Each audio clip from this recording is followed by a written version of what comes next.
इस कार्यक्रम के प्रायोजक हैं श्रीमान संजय दीवान, श्रीमती रेखा देवी, पुत्र एवं पुत्रवधू श्रीमान तीर्थेश, श्रीमती प्रियंका एवं पुत्री कुमारी मोक्षा जैन, दीवान परिवार, सूरत।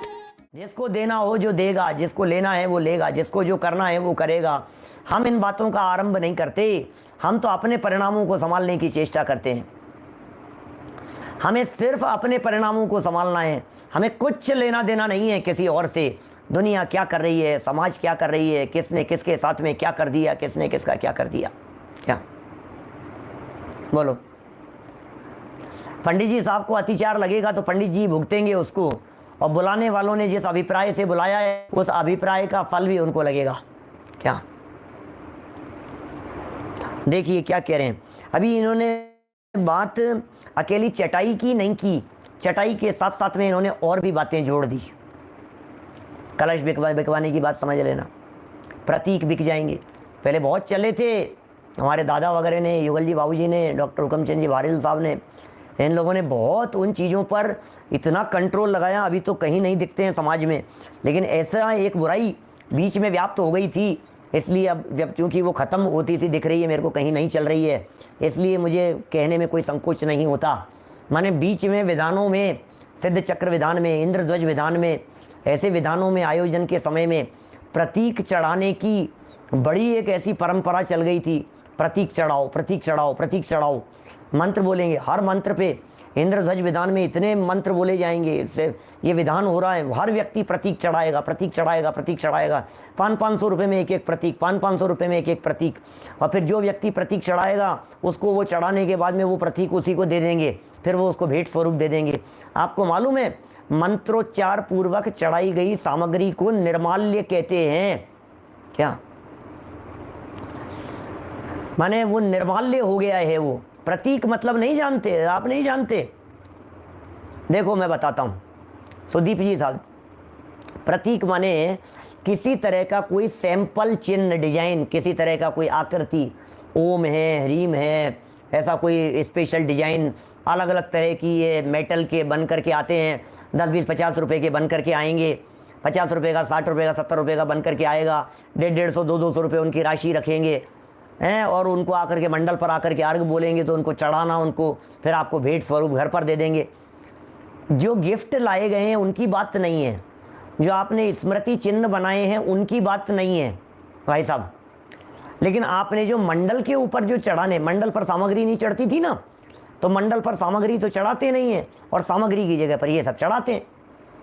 मंगल कलश चढ़ाने का भी निषेध नहीं है, मंगल कलश तो 5 होंगे भाई, 4 तरफ 4 दिशाओं के कलश होंगे, एक मुख्य मंगल कलश होगा, ये तो 5 कलश होंगे मांडने के ऊपर। लेकिन 500 अर्घ यदि चढ़ने हैं 8 दिन के विधान में, 800 1000 अर्घ यदि 8 दिन के विधान में चढ़ने हैं, तो 8 दिन तक रोजाना हाथ में वो चिन्ह ले करके लाइन लगी रहती थी। ऐसा होता था किसी ज़माने में। माने ये सन 92, 93, 95 के आसपास तो ये परंपरा बहुत तेज़ी से दौड़ी थी। ये परंपरा 95, 96, 97 खूब चलती थी ये। अभी पिछले 2-4 साल से मैंने देखी नहीं है समाज में कहीं, इसलिए थोड़ा सा एक सुखद लक्षण जैसा दिखाई देता है। और वो भेंट स्वरूप दे देते थे, और वो निर्माल्य होता था, घर में चला जाता था, घर में रख लेते थे उसे ले जा करके। और एक काम करना, और फिर लोग इस मान्यता से उन चीज़ों को अपने घर में ले जा करके रखते थे किसी ऐसी जगह पर विराजमान। 2005 तक चलती थी क्या है? हो सकता है, अब जो भी है। आपको पहचाना नहीं भाई साहब मैं, संदीप जी 2005 तक की बात कह रहे हैं, चलती होगी 5-7 तक चलती होगी, जो भी हो, 10 साल से नहीं होगी कहीं। लेकिन समाज में धीरे धीरे सुधार होते रहना चाहिए। इसी तरह से मंडल पर सामग्री चढ़ाने के संदर्भ में भी जरूर समाज में सुधार होना चाहिए। मैं देखता हूँ, अभी 2 दिन पहले ही अष्टानिका के प्रसंग में मैं जाकर के आया एक जैन मंदिर में, और वहाँ देखा मैंने मांडने के ऊपर धमाधम सब चढ़ते हुए। कितने दिन से चढ़ रही हैं? बोले 7 दिन हो गए चढ़ते हुए, 8 दिन हो गए चढ़ते चढ़ते। 8 दिन से सामग्री उसके ऊपर चढ़ रही है, और 8 दिन से चढ़ी हुई सामग्री उस मांडने के ऊपर रहेगी भाई साहब। 8-8 दिन तक सामग्री चढ़ी रहेगी। वो आपने चावल हैं, अर्घ हैं, और वो जो जो चीज़ें थी वो सब चीज़ें आपने उसके ऊपर चढ़ा दी, और 1 दिन हो गया, 2 दिन हो गया, और फिर न मालूम क्या क्या चढ़ाते हैं उसमें, गीला सूखा सब चीज़ें। फिर उसमें चूहे आते हैं, फिर उसमें चींटियाँ आती है, फिर उसमें जीव आते हैं, फिर वो उसके अंदर पड़े रहते हैं। कितने कितने दिन तक पड़े रहेंगे? बोलो धर्मचंद जी साहब, 8 दिन तक पड़े रहेंगे कि नहीं? मंगल कलश के अंदर भी जो सामग्री डाली जाती है, उस सामग्री के अंदर ये नहीं डाला जाता, जल नहीं डाला जाता है मंगल कलश के अंदर सामग्री में। जब विराजमान कराया जाता है ना, उसमें जल नहीं रखा जाता है, वो सूखा पदार्थ उसके अंदर डाला जाता है। हाँ, यदि 1 दिन का विधान हो, मान लो 3 घंटे का विधान है, 2-3 घंटे का विधान है, तो जल को प्रासुख करके, गर्म करके, उबाल करके ठंडा किया हुआ मर्यादा का, उस जल को मंगल कलश में आधा कलश भर के फिर उसको जल सहित पुण्याह वाचनार्थम फिर वो कलश विराजमान किया जाता है। नहीं तो कलश 8 दिन तक वो जल भरा हुआ रहेगा उस कलश में, कैसी स्थिति होगी? आपकी वो गीली सामग्री, चावल गीले हुए, अभी आपने सामग्री धोई थी और वो गीले चावल थे, और वो गीले चावल आपने उसमें डाले वहाँ, और वो गीले चावल कलश के अंदर डल करके 8 दिन तक उसके अंदर जीव उत्पन्न हो गए, लटें जैसी उत्पन्न हो गई उसके अंदर गीले चावलों में। बोलो,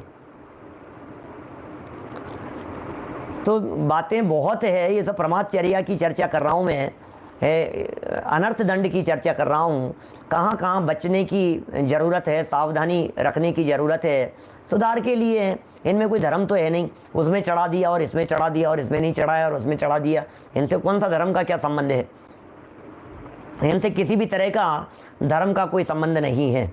इसलिए बस आरंभ बहुत ज़्यादा हो रहा है, उसके निषेध की प्रेरणा हमारे यहाँ आचार्यों ने दी है।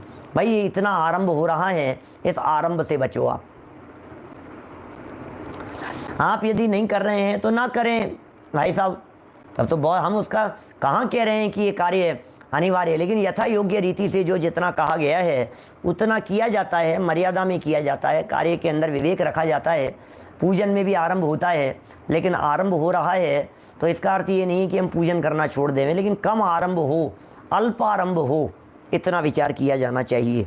अति प्रसाधन की चर्चा में यहाँ त्यागी, व्रती, ब्रह्मचारी, संयमी ऐसे लोगों को, लो साहब क्या खबर देते हैं बतलाओ, हैं राजकुमार जी अजमेरा साहब, मांडने के ऊपर इतने प्रतीक, इतने कलश विराजमान रखे, होने लगे कि विधान चलते चलते ही बीच में ही उनको ले जाने की बात कह दी, उठा उठा करके घर ले जाओ।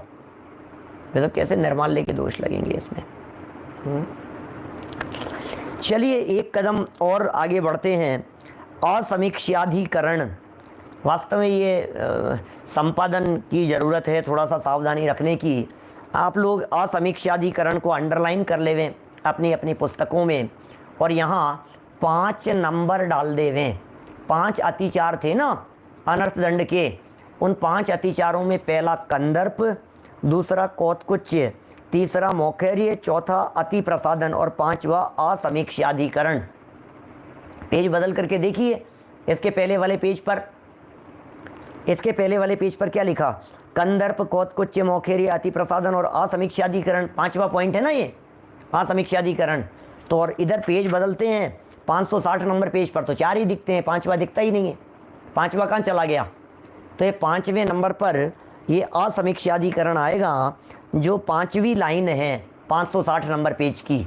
वहाँ आप अपनी अपनी पुस्तकों में 5 नंबर डाल सकते हैं और इसे अनर्थ दंड का 5वां अतिचार कह सकते हैं। हिंसा के उपकरणों को इसी हिंसा के उपकरणों के साथ वे समीप रखना। देखो क्या कह रहे हैं ये हिंसा, ये असमीक्षाधिकरण, ये कुछ अलग तरह की व्याख्या है सूर्य सागर जी महाराज साहब द्वारा की गई, ज़्यादा वर्णन इस तरह का मिलता नहीं है अपने को। असमीक्षाधिकरण तत्वार्थ सूत्र में दिए ना ये अतिचार, तत्वार्थ सूत्र के अतिचार खोल करके भी देखना चाहिए हमारे को कि वहाँ आचार्य महाराज 7वें अध्याय में इस अतिचार के संदर्भ में क्या लिख रहे हैं। ये अतिचार है अनर्थ दंड व्रत का अतिचार। असमीक्षाधिकरण, वहाँ तो लिखा है बिना प्रयोजन के मन वचन काय की अधिक प्रवृत्ति करना, ये असमीक्षाधिकरण लिखा है अनर्थ दंड व्रत के अतिचार में। कंदर्प, कौतकुच्य, मौखर्य, अति प्रसाधन, इसको तो भोगोपभोग उपभोग परिभोगानर्थक्य, ऐसा कह करके पुकारा है उमा स्वामी आचार्य ने। उपभोग परिभोग ये तो अति प्रसादन हो गया। और असमीक्षाधिकरण की व्याख्या करते हुए वहाँ मन वचन काय की चेष्टा को ज़्यादा नहीं भरमाना। बातें तो कुल मिलाकर के वो एक जैसी ही है। देखिए फिर आगे, हिंसा के उपकरणों को इसी हिंसा के उपकरण के साथ वह समीप रखना। जैसे अब जैसे क्या कि किस तरह की बातें हैं, देख सोच भी नहीं सकते अपन इस तरह की बातें। तो ये कह रहे हैं जैसे ओखली के साथ मूसल, ओखली और मूसल जानते हैं, ओखली है और वो मूसल है, कूटने वाला कहलाता है मूसल, और जिसमें कूटा जा रहा है ये कहलाती है ओखली। इन दोनों को साथ में रखा है। अब साहब साथ में रखने में क्या हो गया, बोले साथ में रखा है तो कोई भी व्यक्ति कभी भी इसका उपयोग में ले सकता है, कूटने के काम में ले सकता है। और कैसी बात कर रहे हो आप, ऐसा ही तो साथ में ही रहता है। ओखली के अंदर ही मूसल रखा रहता है, अलग रखेंगे तो फिर उसको कहाँ खोजते फिरेंगे। वो चीज़ तो उसी के साथ में होनी चाहिए ना। जैसे लाइटर गैस के ऊपर ही रखा रहता है, हल के साथ उसका फाला, हल है उसके साथ में फाला, और गाड़ी के पास उसका धुरा, गाड़ी और गाड़ी का धुरा, इनको भी पास पास में नहीं रखना। फिर कह रहे हैं धनुष के पास बाण रखना आदि, ये सब असमीक्षाधिकरण नामक अतिचार हैं। हो ये किस तरह के अतिचार बतलाए जा रहे हैं, असमीक्षाधिकरण नामक ये इस तरह के अतिचार बतलाए जा रहे हैं। क्योंकि जब ये हिंसा के उपकरण समीप रखे होंगे तो हर कोई मनुष्य इनसे कूटना आदि कार्य कर सकता है।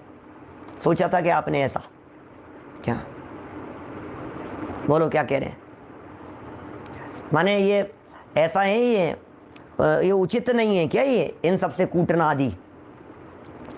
एक प्रश्न बीच में सामने दिखाई दे रहा है कि ये पंचकल्याणक प्रतिष्ठा महोत्सवों वगैरह में ये इस तरह की बातें हैं जहाँ बहुत सारे कलश वगैरह आ जाते हैं, तो क्या उन कलशों को घर लेकर के नहीं आना चाहिए क्या, क्या ये अनुचित है क्या, कि नहीं वो अनुचित नहीं है, क्योंकि वो मंडल पर विराजमान नहीं करवाए हैं। और वो तो अलग ही तरह से, वो तो आपको कलश ही दिया गया था जन्माभिषेक के लिए, आपने कलश बुक करवाया, आपने कलश लिया पहले से, वो कलश आपका ही है। वो उनको कहाँ समेटते रहेंगे वो पदाधिकारी लोग, पांडाल वाले लोग। वो तो यही चाहते हैं कि जिन का है वो अपने अपने साथ में ले जावे।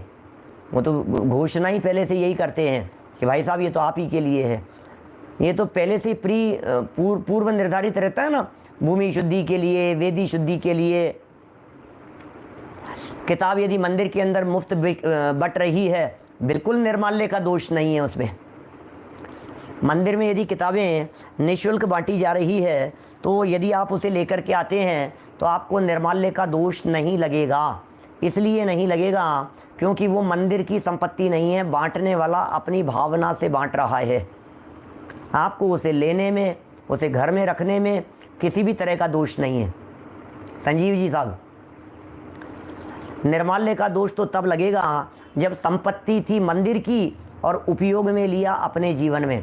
निर्माल्य पर भी अपन ने पहले प्रवचन किए हैं, इसी ग्रंथ को आधार बना करके निर्माल्य पर काफ़ी चर्चाएं की गई है। तो हम निर्माल्य की चर्चा को वहाँ से पढ़ें सुने, और वर्तमान में जो अभी जो चर्चा चल रही है, इस चर्चा से उस चर्चा को थोड़ा बहुत लिंक करके देख लें, उसे भी अपन देख सकते हैं। तो जहाँ दोष लग रहा हो ये काम अपने को नहीं करना है। ग्रंथ यदि हम, अब कोई व्यक्ति ये सोच रहा है कि साहब ये ग्रंथ तो फ्री बांटे जाए, अब कई समस्याएं आ जाएगी उसमें। यदि आपने जिन मंदिर में ऐसा काम कर लिया कि फ्री बट रहे थे साहब हम तो नहीं लेंगे, तो वो व्यक्ति पैसे थोड़ी ना लेगा अब आपसे। अब बताओ मेरे को, अब क्या करोगे? आप ही ग्रंथ से वंचित रह जाओगे भाई साहब। अनेक ग्रंथ इस तरह के भी होते हैं जिन ग्रंथों को छपवाने वाले उन ग्रंथों की राशि ही स्वाध्याय रखते हैं, यही उसकी कीमत है। निर्माल्य तो तब हो सकता है जब, अभी मैं तो वैसे वो भी निर्माल्य नहीं है, किसी भी रूप में निर्माल्य नहीं है वो चीज़, ग्रंथ बंट रहे थे, आपको बांटा गया, आपको दिया गया। प्रभावना किसी व्यक्ति ने दरवाजे पर खड़े होकर के बांटी है, आपको दी है और आप उसे लेकर के आए हो, वो किसी भी कीमत पर निर्माल्य नहीं है। फिर भी एक उसमें छिपा हुआ एक बिंदु कहने का प्रयत्न करता हूँ, थोड़ा गौर फरमाइएगा। किसी व्यक्ति ने ग्रंथ छपवाए और वो जो ग्रंथ छपवाए वो सब निःशुल्क छपवाए, मतलब खुद की कीमत से छपवाए और कहा दुनिया भर में ये जाने चाहिए, घर घर में पहुंचने चाहिए। आज भी कितने लोगों की भावना होती है साहित्य घर घर पहुंचना चाहिए। तो अब उन्होंने तो उसका मूल्य क्या रखें साहब, मूल्य क्या रखें इसका? बोले एक काम करो, इनका मूल्य रख दीजिए स्वाध्याय। इनका मूल्य स्वाध्याय रख दिया। अब मूल्य आपने स्वाध्याय रख दिया, अब सामने वाला व्यक्ति उसको फ्री बट रहा था, वो लेकर के चला गया। अब यदि आप लेकर के आए हैं और उस पर मूल्य स्वाध्याय रखा हुआ है, तो आप उस निःशुल्क प्राप्त हुई पुस्तक को जब तक स्वाध्याय नहीं करेंगे तब तक आपने उसकी कीमत नहीं दी है भाई साहब, ध्यान रखना। क्या जिग्नेश भाई, किताब का मूल्य क्या था? निःशुल्क। स्वाध्याय, स्वाध्याय उसका मूल्य था, बराबर। अब मूल्य तो था स्वाध्याय। अच्छा, उसका मूल्य यदि स्वाध्याय नहीं लिखा हुआ होकर के 50 रुपये लिखा हुआ होता तो आप क्या देते? 50 रुपये। उस पर मूल्य यदि 150 रुपये लिखा हुआ होता तो आप क्या करते भाई साहब? 150 रुपये देते। अब उसके ऊपर मूल्य क्या लिखा हुआ है? बोले स्वाध्याय। अब आपने उसे ला करके उसे तिजोरी की, अलमारी की, अपने केस की, उसकी शोभा बढ़ाने के लिए बस रख दिया और वो ज़िंदगी भटकी रहेगी। बोले तुम बिना कीमत के लेकर के आए हो बेटा, किसी और के पास में जाता तो वो पढ़ता कम से कम। क्या बराबर यदि आप उपयोग में ले रहे हैं तो बहुत अच्छी बात है। आज कितने लोग संयम प्रकाश ग्रंथ पढ़ रहे हैं। हमारे पास से बहुत अल्प समय में 3000 ग्रंथ छप करके घर घर निकल गए, संयम प्रकाश ग्रंथ। लेकिन फिर भी हमें कोई उसका, हमें प्रसन्नता है कि इतने घरों में, इतने लोगों के पास में वो संयम प्रकाश ग्रंथ पहुँचे हैं। 3000 ग्रंथ पहुँचना, घर घर पहुँचना, व्यक्तिगत एड्रेस पर पहुँचना एक कम पड़ी बात नहीं थी। लेकिन यदि कोई व्यक्ति उस ग्रंथ को घर में लेकर के निःशुल्क मंगवाया उसने और घर में लेकर के पढ़ा है, और यदि वो उसको पढ़ता नहीं है, यदि उसका उपयोग नहीं लेता है, यदि वो उसे खोल करके नहीं बैठता है, तो आज भी हमारे पास में कई लोग संयम प्रकाश ग्रंथ मांगने वाले मैसेज करते हैं कभी कभी। फिर खेद होता है कि यार 2 व्यक्तियों के लिए 1000 ग्रंथ तो छपवाए नहीं जा सकते हैं, क्या करें। अब इनके पास में वो व्यक्ति मांग रहा है, हम उनसे कहते हैं भैया आप क्या करें, उपलब्ध नहीं है, यही हो सकता है। तो सोचना, व्यक्ति ने, जिसने प्रभावना की दृष्टि से बांटे थे, जिसने भिजवाए थे, उसकी भावना क्या थी कि ये स्वाध्याय होगा, तो स्वाध्याय होना चाहिए। उसका स्वाध्याय हुआ, उसका उपयोग हुआ, उसे आपने खोल करके बैठा, बस आपने उस ग्रंथ की कीमत पहुंचा दी, यही काम हो गया है। आपने उस ग्रंथ को खोल करके बैठ गए, आपने 100, 200, 400 दिन आपने उसको खोल करके, आपने उसके इतने पेजों को पढ़ा, काम हो गया। क्या 1000 छपते हैं क्या? 2-2, 2.5 लाख का खर्चा आता है 1000 ग्रंथ छपने में। अब क्या, कैसे क्या करें 2-4 ग्रंथों के लिए, क्या करें? 1000 छपते हैं, कम छपवाओ तो 500 छप जाएंगे, फिर वो इतना ही कीमत उसकी ज़्यादा आती है। खैर देखिए, कोई बात नहीं, फिर भी लेकिन कोई ऐसी कोई बात नहीं है। हमें तो सिर्फ इतना, मैं तो इस प्रसंग के माध्यम से सिर्फ इतनी बात कहना चाह रहा था, आप उपयोग में लीजिए, इतनी बात कहना चाह रहा हूँ। निःशुल्क ग्रंथ बांटे गए, उसकी भावना बहुत अच्छी थी। निःशुल्क ग्रंथ मंगवाए, आपकी भावना भी बहुत अच्छी है। देने वाले को उसका पुण्य लगेगा। आपने जो उसको प्राप्त करके उसका स्वाध्याय किया, आपको उसका पुण्य लगेगा। आपने प्राप्त किया और स्वाध्याय किया, आपको किसी भी तरह का निर्माल्य का कोई भी दोष नहीं लग रहा है उसमें, किसी भी तरह का निर्माल्य का कोई दोष नहीं लग रहा है। आप चिंता मत कीजिए, बेफिक्र होकर के, निश्चिंत होकर के आप ग्रंथों को मंगवाइए, ऑर्डर दीजिए, कहिए, प्राप्त कीजिए और लाभ प्राप्त कीजिए। चिंता करने की कोई ज़रूरत नहीं, कोई विकल्प करने की ज़रूरत नहीं है। क्या बहुत, देखो बहुत सारे लोग फिर भी किसी को देने की भावना होती है, विकल्प होते हैं, डाल दो भंडार में, देने वाले ने दे दिया, तुम्हारी भावना की पुष्टि कर लो, उसमें क्या करना है, क्या फ़र्क पड़ता है। क्योंकि बहुत सारे लोग ये भी कहते हैं नहीं साहब ज्ञान का साधन है, नहीं साहब हमें से फ्री में कैसे ले सकते हैं, हम तो नहीं लेंगे। तो वो आदमी बेच ही नहीं रहा है, जिसकी कीमत ही कुछ नहीं रखी है, तुमसे कैसे लेगा? बोलो बोलो संजय सोनी जी साहब, क्या करें?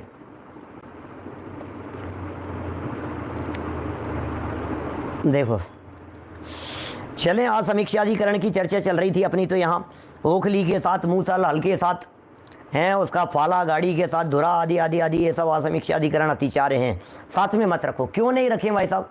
उसमें दोष क्या है ये बतलाओ। तो ये कह रहे हैं देखो, क्योंकि जब ये हिंसा के उपकरण समीप रखे होंगे तो हर कोई मनुष्य इनसे कूटना आदि कार्य कर सकता है। हर कोई मनुष्य इनसे इस तरह के कार्य कर सकता है। यदि अलग अलग रखे हों तो सहज ही दूसरों को निषेध हो सकता है, अलग अलग रखे हों तो।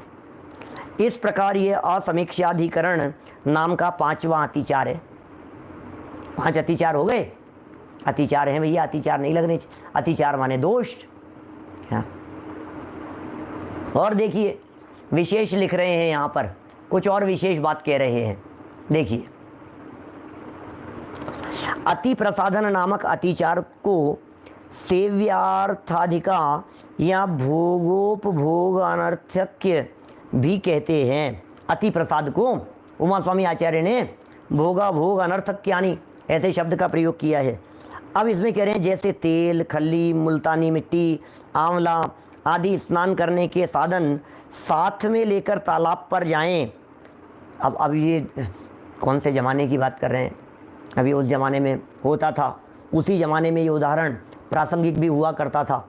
अब तो ये अप्रासंगिक जैसा दिखता है। आप ये खली ले गए, मुल्तानी मिट्टी ले गए, कोई तेल साबुन वगैरह इस तरह की चीज़ें लेकर के चले गए नदी किनारे नहाने के लिए।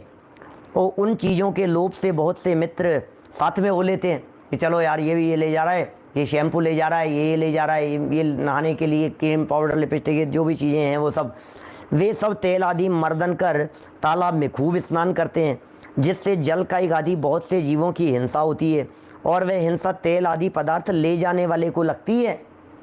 आपने क्या किया? ये लोगों को ले जा करके हिंसा करवाई आपने। ये कौन सी चीज़ आप लेकर के गए साथ में? कौन से लोगों को आपने साथ साथ में ले जा करके प्रेरणा दी है इन सब चीज़ों की? इसलिए ऐसा न करके घर पर ही स्नान करें। भैया तालाब आदि के अंदर तो स्नान करने में तो और दोष भी तो लगेगा क्या? माने ऐसा न करके घर पर ही स्नान करें। आप छने पानी से स्नान करें, घर पर करें। कभी आपका त्याग नहीं है, अभी आप किसी कुंड में चले गए, आप नहा लिए, कहीं किसी जगह पर चले गए, कहीं किसी झरने के नीचे चले गए, कभी किसी तालाब में चले गए, कभी किसी कुएं बावड़ी में चले गए, कभी आपको स्विमिंग का शौक़ है, कभी कहीं आप व्रती नहीं है, ठीक है, लेकिन तो भी मतलब आपको बचना चाहिए ऐसी इस तरह की हिंसा से, है ना। झरनों के पानी को हमारे मुनिराज भी कभी कभी उपयोग में लेते हैं।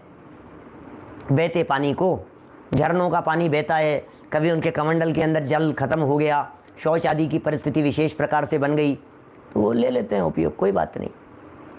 तो आप व्रती नहीं हैं, बचें तो अच्छी बात है, मैं नहीं कहता हूँ आप आज उनको त्याग करके बैठ जाएं और आप छोड़ देवें, है ना। ये पूछ रहे हैं तो क्या स्विमिंग आदि नहीं करना चाहिए? हमने कब कहा नहीं करना चाहिए? हम तो नहीं करते हैं, हमें तो स्विमिंग आती ही नहीं है, इसलिए हम तो स्विमिंग करते ही नहीं हैं। लेकिन स्विमिंग करना चाहिए कि नहीं करना चाहिए, अब ये बच्चों के शौक़ की बात है, मौसम की बात है, स्थिति परिस्थिति की बात है, जो जहाँ जब जैसा होता हो। लेकिन ऐसा नहीं कि ये बहुत आपका वो एक क्या कहेंगे उसे, व्यसन जैसा हो जाए, हॉबी जैसा हो जाए।